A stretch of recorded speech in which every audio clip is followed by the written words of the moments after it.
அடுத்த மாதம் இங்கிலாந்து செல்லும் இந்திய அணி முதல்ல 5 போட்டிகள் கொண்ட T20 தொடரிலும் அடுத்து 3 போட்டிகள் கொண்ட ஒருநாள் தொடரிலுமே பங்கேற்று விளையாட இருக்காங்க. இதுல T20 தொடருக்கான இந்திய அணி ஏற்கனவே அறிவிக்கப்பட்டுவிட்ட நிலையில தற்போது ஒருநாள் தொடருக்கான இந்திய அணி அறிவிக்கப்பட்டது. தசைப்பிடிப்பு பிரச்சனை காரணமாக ஆப்கானிஸ்தான் ஒருநாள் தொடரிலிருந்து விலகிய விராட் கோலி இங்கிலாந்து ஒருநாள் தொடரில் பங்கேற்பார் அப்படின்னுமே அறிவிக்கப்பட்டது. இருந்தாலுமே அவர் இன்னமுமே பிட்னஸ் தேர்வுல கலந்து கொள்ளலையாம். அடுத்த ஒரு வாரத்துல பிட்னஸ் தேர்வுல கோலி அவர்கள் கலந்து கொள்வார் அப்படின்றதுனால அவருடைய பெயரையுமே இணைச்சிருக்காங்க. சமீபத்தில் ஆப்கானிஸ்தானுக்கு எதிரான 3 போட்டிகள் கொண்ட ஒருநாள் தொடர்ல கடைசி போட்டியில 110 ரன்களை குவித்து அசத்திய SSV ஜெய்ஸ்வாலுக்கு இங்கிலாந்து ஒருநாள் தொடர்ல இடம் வழங்கப்படல. இவர் கடந்த 3 ஒருநாள் போட்டிகள்ல 2 சதங்களை அடிச்சிருக்காரு. இருந்தாலுமே அணில இவருக்கு இடம் வழங்கப்படல. இந்த நிலையில SSV ஜெய்ஸ்வாலை நீக்கியது குறித்து விளக்கம் கொடுத்திருக்காங்க BCCI. இங்கிலாந்து ஒருநாள் தொடர்ல டாப் ஆர்டர்ல மாற்றங்களை செய்யாமல் விளையாட முடிவு செய்துள்ளோம். டாப் ஆர்டர்ல எந்த பரிசோதனையும் மேற்கொள்ள விரும்பல. அணியுடைய இஷான் கிஷன் இருப்பதால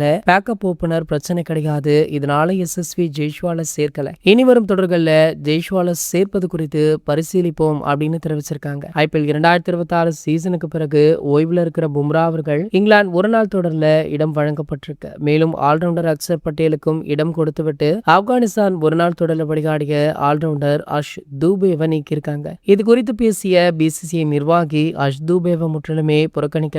அக்சர் பட்டேல், அஷ் தூபே இருவருக்கும் சுழற்சி அடிப்படையில் வாய்ப்பு கொடுக்கப்படும் அப்படின்னு அறிவிச்சிருக்காங்க. இதனடுத்து பாத்தீங்கன்னா இன்னும் 2 நாட்கள்ல இந்த ஸ்குவாடுடைய 11 அணி அதிகாரப்பூர்வமாக அறிவிக்கிறாங்களா. இது போன்ற கிரிக்கெட் செய்திகளை பத்தி நீங்க உடனே தெரிஞ்சுக்க நம்மளுடைய சேனலை மறக்காம சப்ஸ்கிரைப் பண்ணிக்கோங்க.